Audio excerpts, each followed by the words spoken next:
Hello students, I am Dr. Amit Bhatnagar, working as Senior Research Officer in the Department of Agronomy at College of Agriculture and G.V. Pant University of Agriculture and Technology. And in the series of this soil fertility lecture, today we will discuss about the role of soil physical properties or contribution of soil physical properties in soil fertility and how the physical properties influences the soil fertility characteristics. No doubt chemical properties and biological properties also influences, and we will discuss one by one. And today in this lecture we will discuss about the soil physical properties, how influence or contribute in soil fertility. And as far as soil fertility is concerned, it is related with the availability of essential nutrients with adequate amount and in suitable proportion. तो यहाँ देखिए जो soil fertility concern है, it is concerned with the adequate amount and appropriate proportion.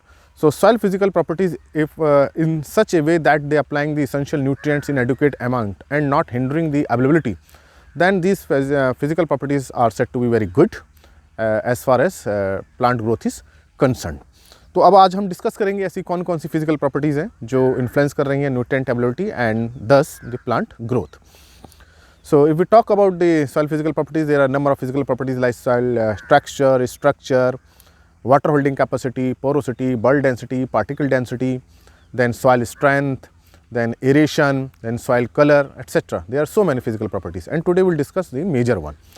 So now start with the soil texture, and we see the soil texture, and soil texture we see the definition wise it is relative proportion of sand, silt and clay. तो यहाँ जो relative amount है sand, silt and clay, this is the texture. तो हमको समझना पड़ेगा sand क्या है, सिल्ट क्या है, क्ले क्या है. बहुत एक प्राइमरी चीज़ है. देखिए कोई भी जो रॉक होती है, मैं कई बार बता चुका हूँ, वो वेदरिंग होके ही उससे सॉइल बनती है. रॉक से पहले ग्रेवल बनेगा, ग्रेवल से फिर और उसका छोटा पार्ट होगा, सैंड बनेगी, सैंड का और छोटा पार्ट होगा, फिर सिल्ट और क्ले. तो जो हमारा जो डिवीज़न है, that division is based on size. ये अगर हम ये देखें, इसको देखें, साइज इज़ वेरी लार्ज. तो ये जो साइज है, ये जो अगर हम इसको देखें तो ये डिपेंड करता है कि हम इसको किस कैटेगरी में रखेंगे. तो अगर हम स्टोन को देखते हैं तो stone size is more than 2 centimetre and gravel is smaller and it is about 2 centimetre to 2 millimetre. और उसके बाद हम देखते हैं फिर सैंड देखते हैं, कोर्स सैंड आती है, सिल्ट आती है, क्ले आती हैं, and clay is the smallest particle and it's size is less than 0.002 millimeter, or we can say less than 2 micron. And silt is bigger than clay. It is about 10 times more than clay, and clay size is 0.002 to 0.02 millimeter. ये आपको थोड़ा समझने में problem हो रही होगी, इसको बहुत ध्यान से सुने आप.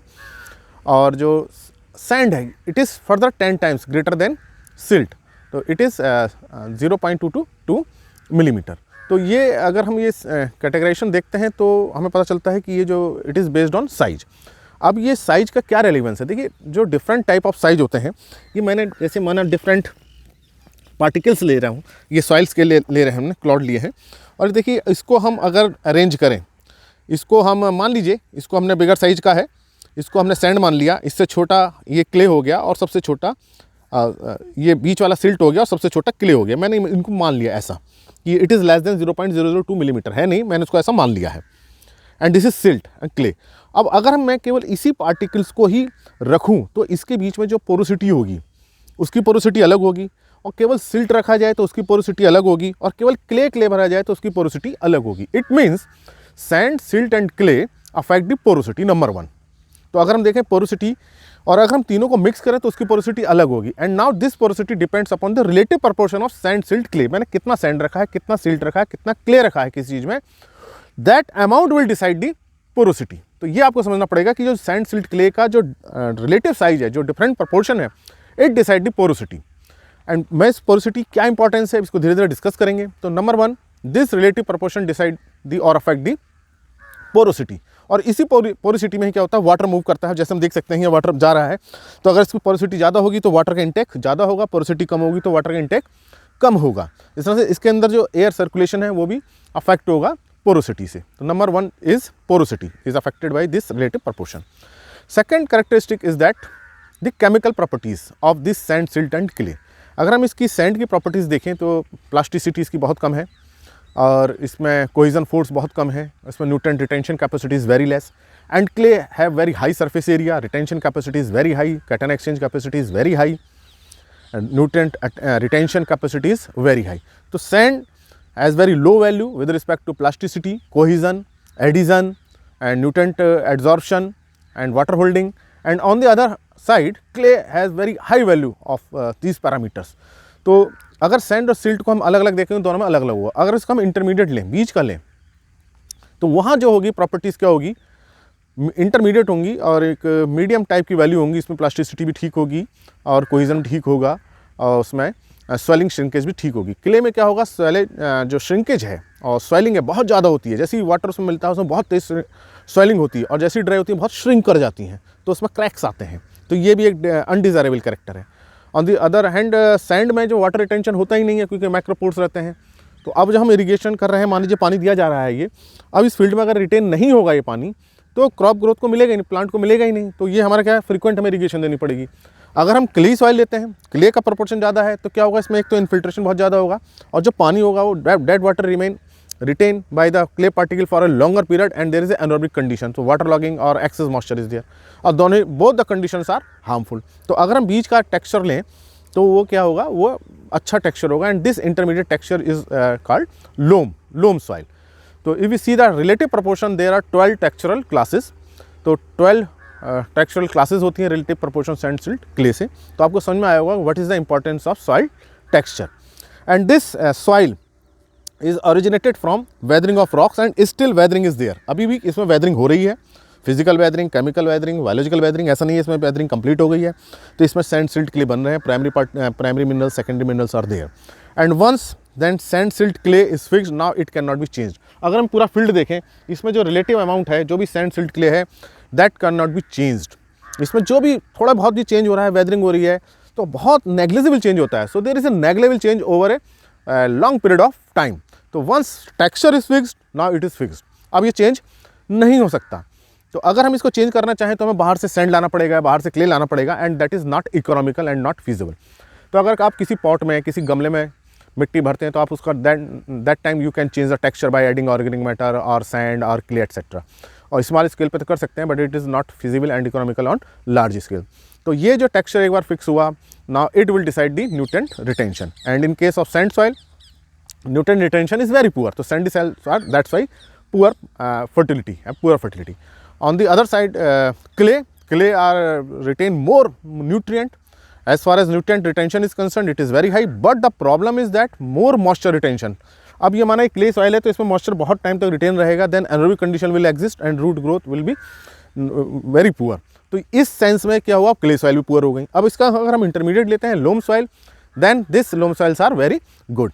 तो ये एक टेक्सचर की रेलिवेंस है. तो हमारा जो लोम वाला जो है लोमी टेक्सचर होगा दैट इज़ वेरी गुड. ना तो सैंडी होना चाहिए ना क्ले होना चाहिए. अगर सैंडी हो रहा है तो उसमें हम क्ले मिलाएं, अगर क्ले हो रहा है तो उसमें सैंड मिलाएं. नहीं तो अगर हम FYM मिलाते हैं या ऑर्गेनिक मिलाते हैं तो दोनों ही सॉइल को वो सही करता है. तो दैट्स सही. हमें क्या करना चाहिए, if we want to improve the soil fertility we should add organic matter, FYM etcetera to maintain its porosity and other nutrient retention characteristics. तो ये बात थी सॉइल टेक्सचर की कि कैसे सैंड सिल्ट क्ले अफेक्ट कर रहा है. ना second important property is soil structure and this structure is actually arrangement of this primary particle sand silt clay. कि primary particle sand silt clay कैसे एक दूसरे के साथ अरेंज हैं, how they make the aggregates and what is the pattern of this aggregation. This pattern and arrangement is known as soil structure. Actually sand have very low stickiness and very poor nutrient retention capacity. So that's Y यदि sand ही sand होगा तो आप देखेंगे sand के particles, जो रेत होती है वो कभी उसके पार्टिकल्स आपस में चिपकते नहीं हैं. आप कभी ऑब्जर्व करेंगे, कभी आपके रेत लग जाए कहीं पैंट में या कपड़ों में या हमारे इस पर कहीं, तो हम झाड़ते हैं रेत को तो पूरा रेत झड़ जाती है. लेकिन ऑन दी अदर साइड अगर हम देखें सीमेंट को देखें, जो एक क्ले का ही पार्ट हम मान सकते हैं कि बहुत फाइन है, वो लग जाए तो नहीं हटती है क्योंकि उसमें स्टिकनेस है.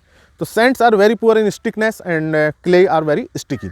तो जब अरेंजमेंट होता है एग्रीगेट्स का तो जो क्ले पार्टिकल्स हैं वो बहुत जल्दी एग्रीगेट्स बना लेंगे क्योंकि उनमें स्टिकनेस है पार्टिकल्स में. ये माना जाए कि ये दो क्ले पार्टिकल्स हैं, it has stickiness and it has stickiness, then they will join and ये दो पार्टिकल मिलकर एक एग्रीगेट बनाएंगे. फिर एक थर्ड पार्टिकल मिलेगा, फोर्थ मिलेगा, फिफ्थ मिलेगा and so that's why there is aggregation.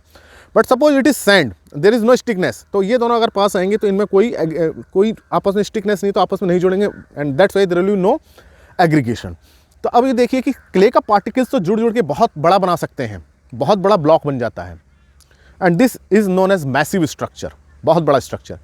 And in case of sand there is no stickiness, तो एक सिंगल ग्रेन रहता है, so it is single grain structure, and both are harmful and both are not desirable. चाहे वो single grain हो या massive हो, वो डिजायरेबल नहीं है। एग्रीगेट्स का बहुत बड़े कॉम्पैक्ट ब्लॉक में नहीं होना चाहिए, अदरवाइज वो पोरोसिटी नहीं होगी, रूट ग्रोथ कहाँ होगी, क्योंकि कॉम्पैक्ट ब्लॉक बन जाएगा।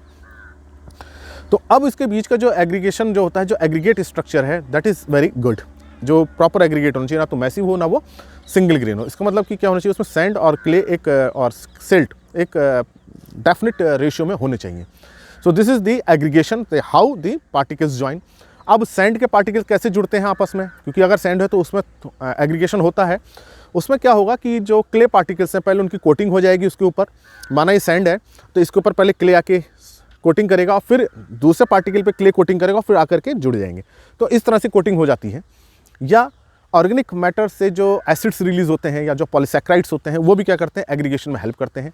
या सेस्क्यू ऑक्साइड्स जो होते हैं एल्यूमिनियम आयरन के, ये भी एग्रीगेशन में हेल्प करते हैं, सीमेंटिक एजेंट का वर्क करते हैं, आपस में जोड़ने का वर्क करते हैं। तो यहाँ से भी एग्रीगेशन इंप्रूव होता है। और कैल्शियम मैग्नीशियम, अगर हम कैल्शियम डालें तो कैल्शियम से भी एग्रीगेशन होता है, क्योंकि कैल्शियम में 2 बैलेंसी होती है, उन 2 बैलेंसी से जोड़ता है, बाइंडिंग करता है, तो बाइंडिंग एजेंट की तरह काम करता है। तो ये एक सॉइल स्ट्रक्चर हुआ कि कैसे एग्रीगेट बन रहा है। वो आप समझ गए होंगे कि एग्रीगेशन किस में पुअर होगा, सैंडी सॉइल में बहुत पुअर होगा, और क्ले सॉइल में बहुत ज़्यादा एग्रीगेशन होगा, बहुत बड़ा ब्लॉक बन जाएगा, तो ये भी डिज़ायरेबल नहीं है।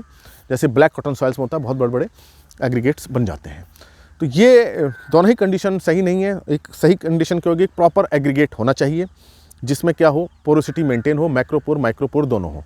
अब देखिए जो एग्रीगेट बनता है, जो एग्रीगेट बना, मान लीजिए ये 3-4 पार्टिकल्स मिलके एक एग्रीगेट बना रहे हैं, मान लीजिए ये, मान ली, तो इसके बीच में जो स्पेस बना है, ये सारा तो वो नहीं हुआ होगा, इसके बीच में जो स्पेस बना है, this is micropores, this is known as micropores within the aggregate. जो पोर है दैट इज माइक्रोपोर। एंड और जो एक एग्रीगेट ये बना, और सॉइल में मान लीजिए दूसरा एग्रीगेट ये बना, ये 2 एग्रीगेट बने। अब ये इन एग्रीगेट भी आपस में क्या होंगे, मेंटेन रहेंगे। ये एग्रीगेशन जो होगा, तो इसके बीच का जो बिटवीन द एग्रीगेट जो स्पेस बनेगा, दैट इज मैक्रोपोर। तो ये मैक्रोपोर है, ये माइक्रोपोर है, और both the pore should be in 50-50 ratio. क्योंकि मैक्रोपोर्स में क्या होगा, वाटर रिटेन नहीं होगा, ग्रेविटेशनल पुल से नीचे चला जाएगा, तो इसमें क्या होगा, एरेशन बहुत अच्छा होगा अगर मैक्रोपोर्स ज़्यादा है। और जो माइक्रोपोर्स हैं, and water is retained by capillary force, so water retention point of view micropores are very good, but problem is aeration is not there. तो अगर माइक्रोपोर्स बहुत ज़्यादा हुए तो सॉइल में क्या होगा, बहुत ज़्यादा मॉइस्चर रिटेंशन होगा और एनरोबिक कंडीशन क्रिएट होगी।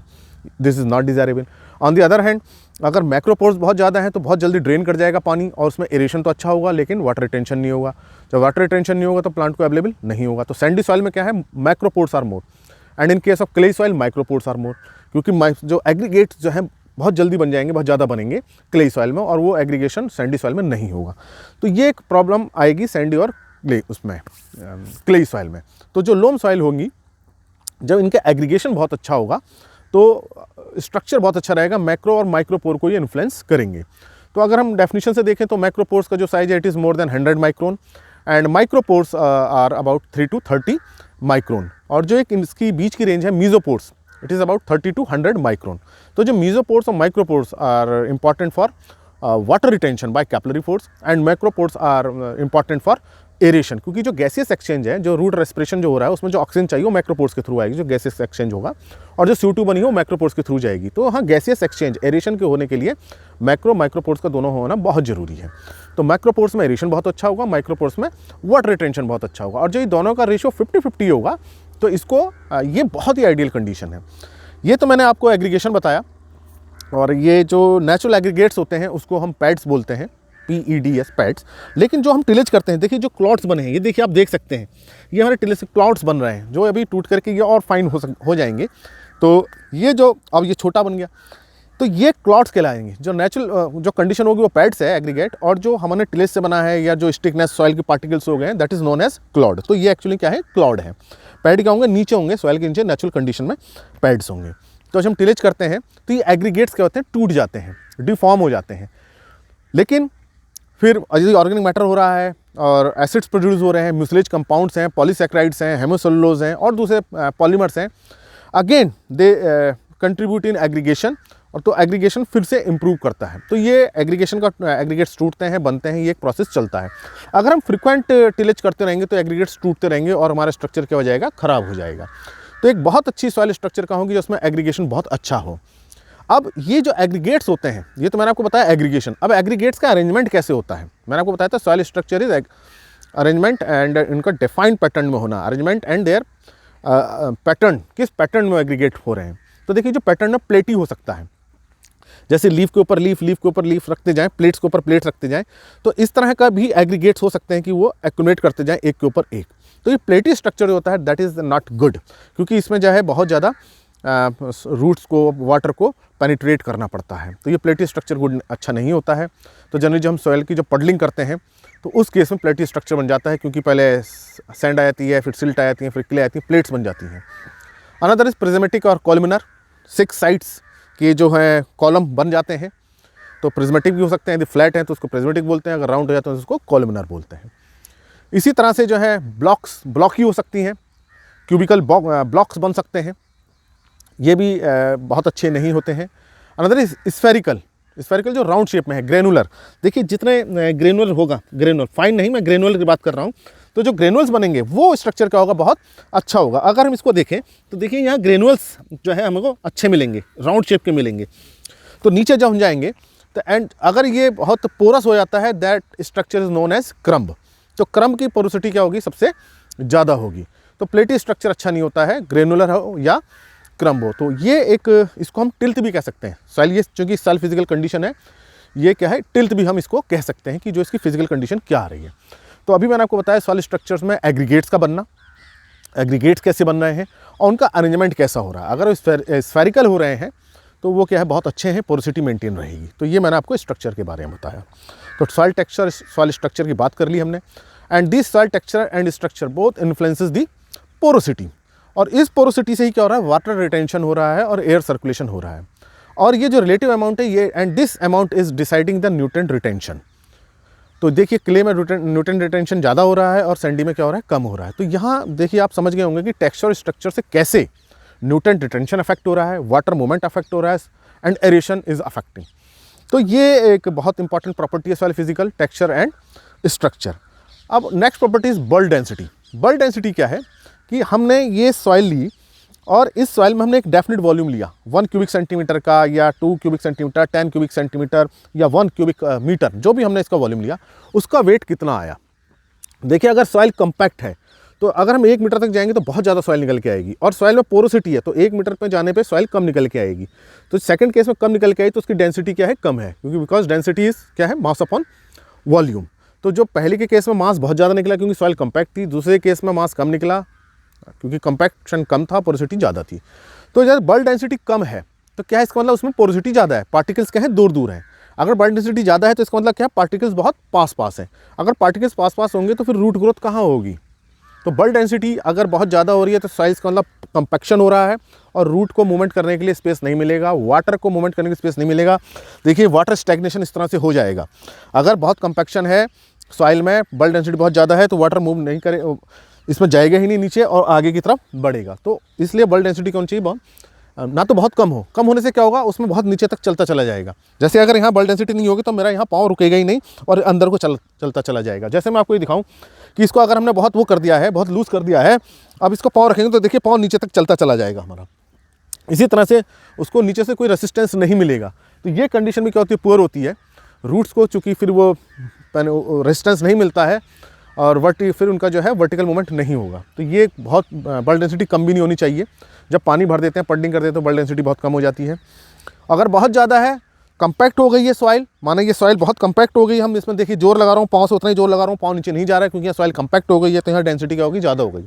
अगर हम यहाँ सीड डालेंगे तो उसका रूट का जो है डेवलपमेंट बहुत कम होगा क्योंकि कंपैक्शन है। वहाँ क्या है, रूट का ग्रोथ बहुत, यदि सही कंपैक्शन है उसका तो रूट की ग्रोथ बहुत अच्छी होगी। और मान लीजिए कि बल्क डेंसिटी बहुत कमी हो गई तो जैसे ही हम बीज डालेंगे नीचे तक चलता चला जाएगा, बीज बहुत नीचे चला जाएगा क्योंकि उसको रेजिस्टेंस मिल नहीं रहा है, तो उसका कोलेप्टाइल ऊपर नहीं आएगा।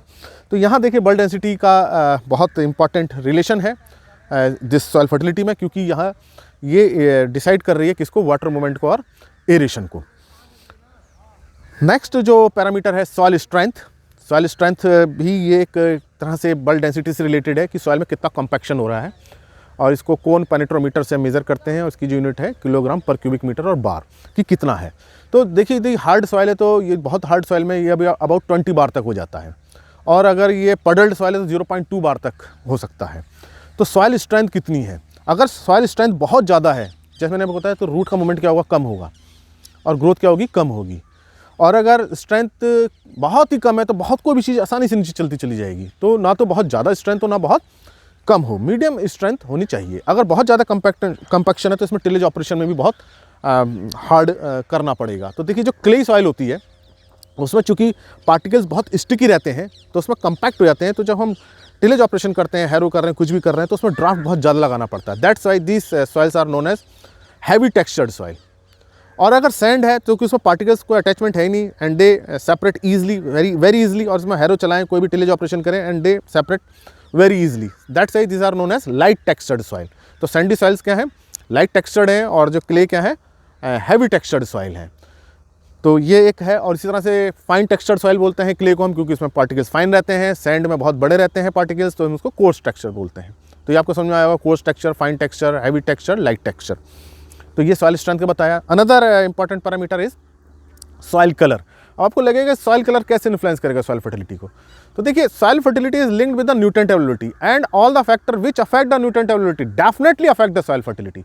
न्यूट्रिएंट कैसे रिटेन कर रहा है, कैसे रिलीज हो रहा है, कैसे प्लांट को अवेलेबल हो रहा है, उस प्रोसेस को जो भी अफेक्ट करेगा that will also influence the soil fertility.